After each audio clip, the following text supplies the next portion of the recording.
Oi, oi, all right, how's it going? I'm Grant, you're you. This is the Doodle Review, coming through today with an album ranking, a tier list for the mighty Mancunian band Oasis. Given the reunion, it felt right to put the band's catalogue through its paces, and selfishly, as someone that's lucky enough to be attending one of those shows over the summer, I wanted to fill a few gaps in my knowledge of the Oasis discography. Whenever I do this, the intention is not to stoke outrage with fake contrarian opinions. But I did notice when doing my listening and gathering my thoughts that my opinion does kind of skew away a little from what seems to be the accepted narrative when it comes to the quality of Oasis albums. Be here now apologists and don't believe the truthers. You might be disappointed or pleased.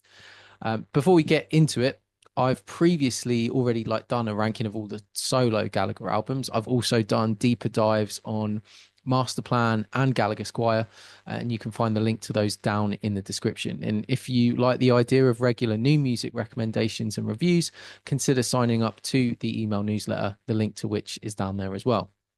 All right, enough of that. Let's get to ranking. We're going to go first to last album, which means we begin with Definitely Maybe. And as I said, you'll probably find some opinions in this vid that go a little against the grain, but my ranking of Definitely Maybe absolutely falls in line with what is surely the only acceptable rating for this record. It's a stone cold classic. It might not actually be my favorite, which changes week to week, but it is in my mind without a shadow of a doubt the band's best.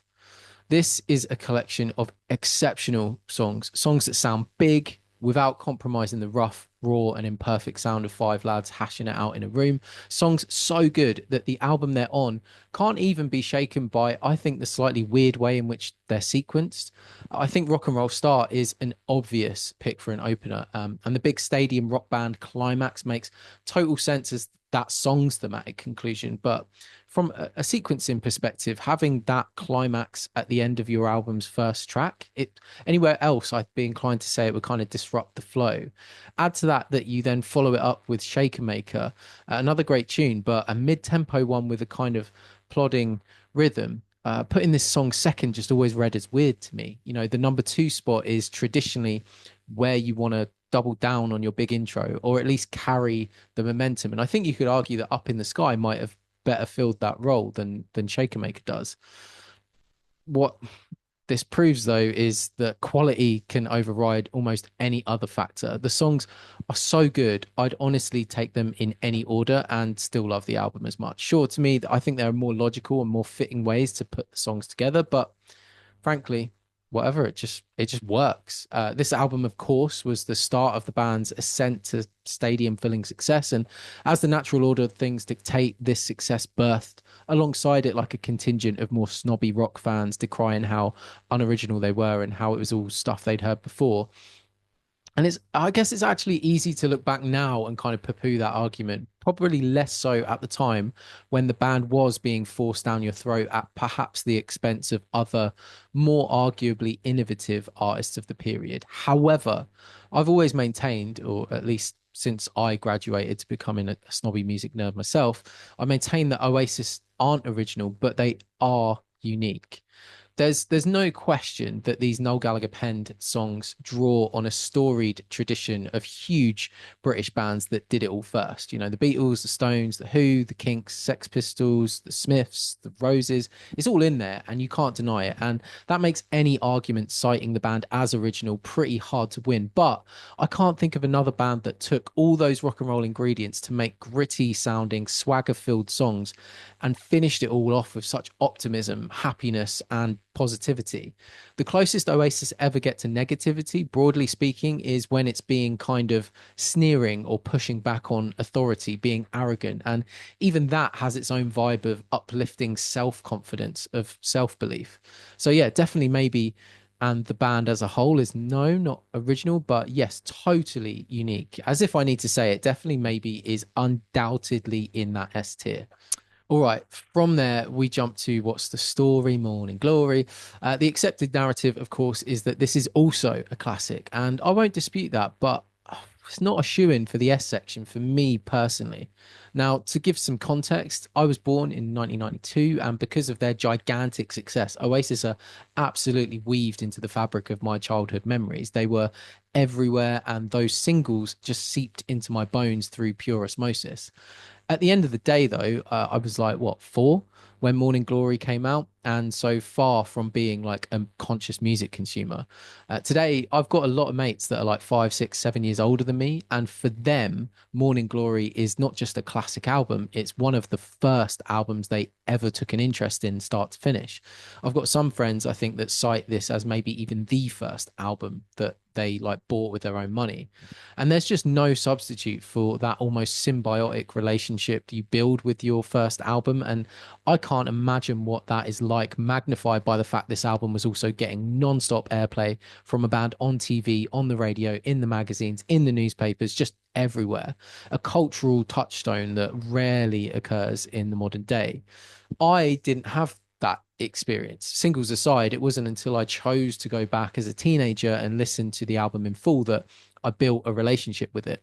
And so the relationship that I have with Morning Glory is one where I can say, yeah, it's definitely a belter, but one where I can also say that, like, Hey Now, I always find the verse melody maybe needed more work on it. The Swamp Song interludes, just like, not my thing. Morning Glory with that intro not being the first song on the album is just a weird call. And the last opinion, which I'll admit I'm dead wrong about, is I'm just not all that hot on Champagne Supernova. It's iconic for sure, but the way this song has been elevated, like it's this grand statement on life, despite, the lyrics meaning almost nothing, just irks me. Like, of course, I get the sentiment, life's about a good time, not a long time, so just embrace it. But listening to it now, I'm reminded of how I've seen with my own 2 eyes, someone out there has made like one of those motivational pictures with the words, "Where were you while we were getting high?" And it's just like, oh, like it's this profound chin stroking statement, and it's just so cringe. It's like how David Bowie's Heroes has been retrospectively painted as some sort of tribute to selfless acts of heroism and patriotism, when really the song's about two lovers separated by the Berlin Wall and dolphins. I don't want this long rant to come off like I dislike this album. I just feel if I'm going to give you a potentially contentious opinion, like Morning Glory goes in the A tier and not S, I have to explain it. This is a great album. Oasis very much in their bag here. The songwriting is at points elevated even beyond the heights of their debut, and the production still retains the raw aesthetic that I love from that first album. And also, I need to caveat that Champagne Supernova has one of the catchiest choruses ever, and when I hear it, I'm always singing it. I just kind of hate what's been projected on it further down the road. Anyway, all right. Before I dig myself a bigger hole, let's move on to Be Here Now. And again, this is where my slight detachment from the time it was released, I think, plays a part in my opinion. After the huge success and love for Morning Glory, I think the likelihood of the band ever actually meeting the people's expectations with a follow up was slim to none. If even if this wasn't super indulgent, if Noel had saved some of those amazing B-sides for this LP, even then I think you'd have people saying it was somehow disappointing. It's like Fleetwood Mac following Rumours with Tusk. It was just never going to capture that organic level of love and success, even if they tried. So why not just go all out, really push it, and yeah, like indulge yourself. And just like Tusk, I think they made the right call. With the benefit of hindsight and time, Be Here Now is a classic. Yes, songs are long, the overdubs are decadent and obscene, but it's fucking awesome because of it. The indulgence is part of the legend of this album. It adds great lore to the Oasis story, and in an era where no one can afford the studio time to record tons and tons and tons of guitar overdubs while shoveling cocaine at a rate of knots, it just feels like a precious artifact from another time. I don't think there's a single skip in the track listing. I'd potentially say that the title track, Be Here Now, is maybe the weakest, but that's because it has a progression that's quite similar to My Big Mouth, which goes much harder, is way cooler, and might be my favorite all-time Oasis tune. Magic Pie, particularly the verses, are just effortlessly cool. Don't Go Away is light as up, cathartic. Fade In Out is a great example of 60s psychedelia through a 90s prism. And do you know what I mean? Is a fucking anthem. This easily goes in the S tier, and any of the backlash this album gets, even from Noel himself, I think is totally misplaced. Perhaps a controversial inclusion. Let's now talk the master plan. Released after the run of the star making original records we just covered, this compilation collects the many B sides released alongside the singles from the first three albums. And there's a bit of like classic rhetoric among fans, and even sometimes I think Noel has said this, that like just saving some of these B sides collected here and using them for Be Here Now, or even just outright replacing that album with the master plan would have made for a better third album, but that's not something I've ever bought into. Yes, this is a great compilation, one of the rare examples of a compilation album standing shoulder to shoulder, if not above some of the band's like core records, but it's still a selection of offcuts at the end of the day. And while we might like to romanticize all of the songs here, some of them, I think, wear their weaker qualities pretty plainly on their sleeves. Personally, I've never been a fan of the jam night at a local pub of the Swamp Song. I'm the Walrus serves as a great reminder of the band's power in a live setting, but is more of a curiosity than a compelling lost treasure. And I love the self awareness the band had to cheekily nod to Listen Up's similarity to Supersonic in the intro. And while I really enjoy this track, especially like that ambulance like lead guitar in the chorus, arrangement wise, it's too long and could do with some editing, as could Stay Young. And I'll admit these are like, fairly minor critiques. But I'm mentioning more to argue against the notion that this is some perfect lost album or that this compilation might genuinely have made a better third album. Stepping out of the ring on that particular argument, though, I do think this collection is hugely enjoyable when viewed for what it is, a document of a band that were great from the start, but somehow got even better during the period that this whole thing collects. Talk Tonight might be one of Noel's best ever tracks, and the production with that very subtle electric piano perfectly captures the dark night of the soul theme.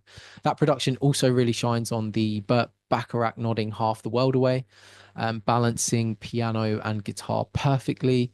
And Acquiesce is like, it's one of your all-time favorite Oasis tracks. It's a banger, made all the more classic by having both Gallaghers going, back and forth on vocals. So the master plan isn't flawless, I think, but it is essential. And because of that, I'm going to put it kind of between B and A. Now, to Standing on the Shoulder of Giants, arguably one of the most interesting in the band's catalogue from a production and sonic standpoint. Released at the turn of the millennium and at a time when trip hop, down tempo, and chill house was like at its peak within the mainstream, Noel decided to take a bit of a left turn and bring that into the mix of the band's first album in this kind of post-classic era.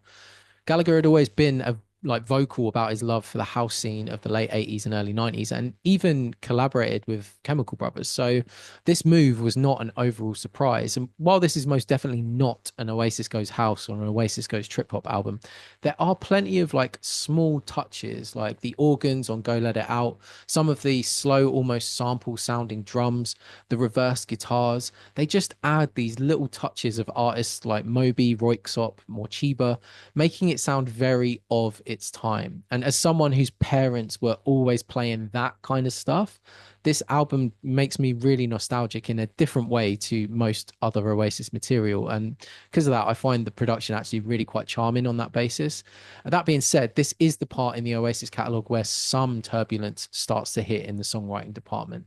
No matter the production placed on top of it, Put Your Money Where Your Mouth Is, and I Can See a Liar are basic as hell. They're listenable and be fun in a live setting, but just don't hold a candle to anything that came before.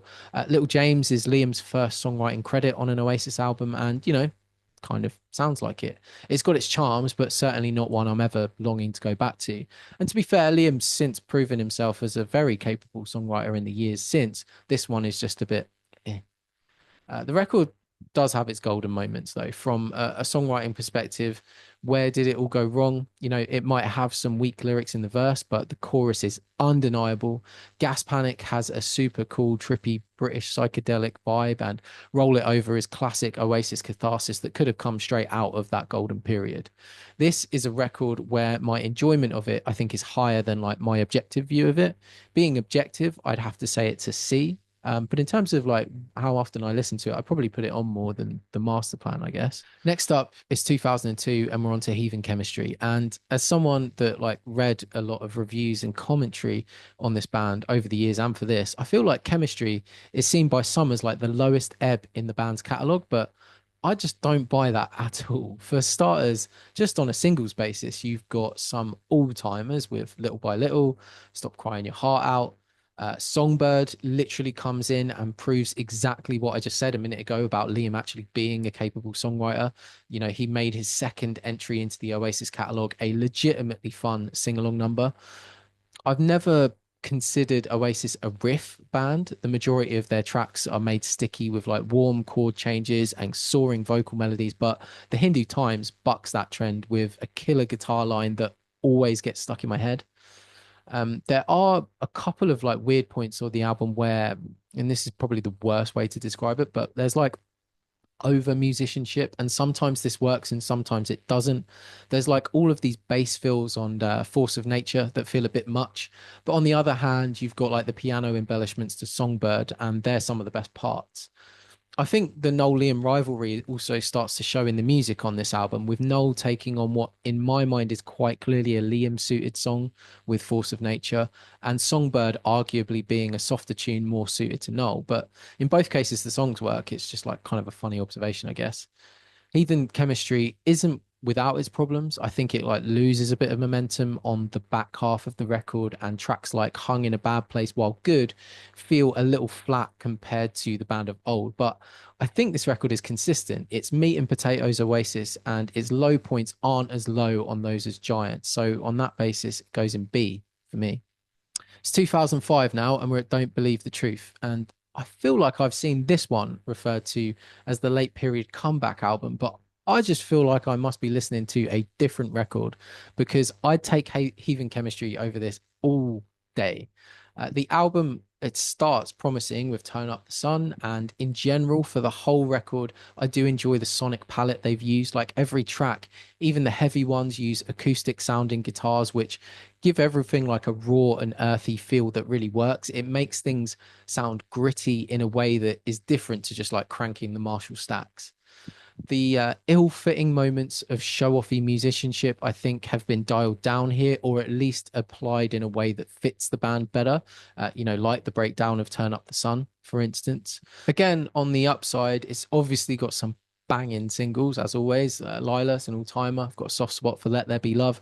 And the importance of being idle is great and marks like a bit of a sea change for Noel's aesthetic, with this big band European marching style sort of vibe that he'd go on to expand in his solo career. But it's the deep cuts that, by and large, completely lose me. Mucky Fingers, I think, is repetitive and annoying with its ascending chord progression. I feel like Keep the Dream Alive sees Oasis doing the whole Indian leaning psychedelia thing, but just like in a really derivative way. Everything's listenable, and I like the production approach to this one, but I find a lot of it really forgettable. As I say, I'd easily take Heathen Chemistry over this one. And while some of my lower rated tracks aren't lower than the lowest point on Giants, I find that record just way more interesting with way higher highs. So this one is going in D. Here we are then, 2008, Dig Out Your Soul. In hindsight, we now know this to be the last Oasis album, at least of the band's initial run. Who knows what the future holds now that they're back together. But at the time, in 2008 to 2009, the band didn't appear to be stopping. But there was this pervasive narrative that the glory days were behind them, which is kind of mad, really, if you consider just the band's post 2000s run of singles and the general quality of their album. I think most artists would kill for that, and few British bands have actually achieved it since. But nevertheless, with all of that swirling narrative about like receding success, there was a valid question to be asked, which is, how do Oasis actually progress? Assuming they were to stay together for the long haul, how do they mature their sound as they approach the midpoint in their second decade and bring their audience with them? I think Dig Out Your Soul is a fantastic answer to that question. This is a mature album, but it still has bite. Here, the band, or at least Noel, recognize that as zeitgeist relevancy becomes further out of reach just due to them getting older, there's an opportunity to replace that with more interesting arrangements and instrumentation. And I really feel this record succeeds at what the band had been shooting for sporadically since the turn of the millennium. It finds the psychedelic cool that Giants was searching for, but locates it in the acid haze of the 60s and 70s rather than the kind of post trip hop down tempo of the late 90s. It hones and nails that rugged and raw acoustic blues tone of Don't Believe the Truth, which is the part of that album that did really work. And combining all of this with great psychedelic grit is just the icing on the cake. Waiting for the Rapture is a favorite. Its simple march of the guitar is not dissimilar to some stuff on Don't Believe, but that falsetto refrain just elevates it way beyond anything on that record. Shock of the Lightning delivers a top shelf Oasis banger that gives the album like a kick of energy, but strikingly does so while feeling of a piece with the moody tones of the rest of the record.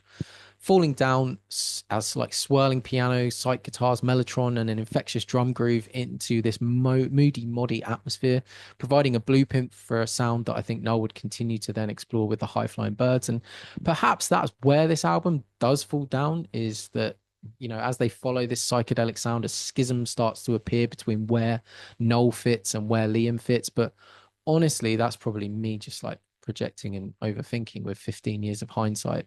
Overall, if this remains the band's last album, I think they went out on a high, and I'm putting this at A. All right, that's it. Like all the Oasis albums ranked, so time to knock it on the head. But what are you lot saying? Let me know. Check out some other videos you might like in the description. If you can be asked to do all that, you may as well subscribe, stick around, share some thoughts, show some love, or just have some abuse in those comments. And I'll see you in the next video. Cheers, mate. Well, there you go. Take care. Bye.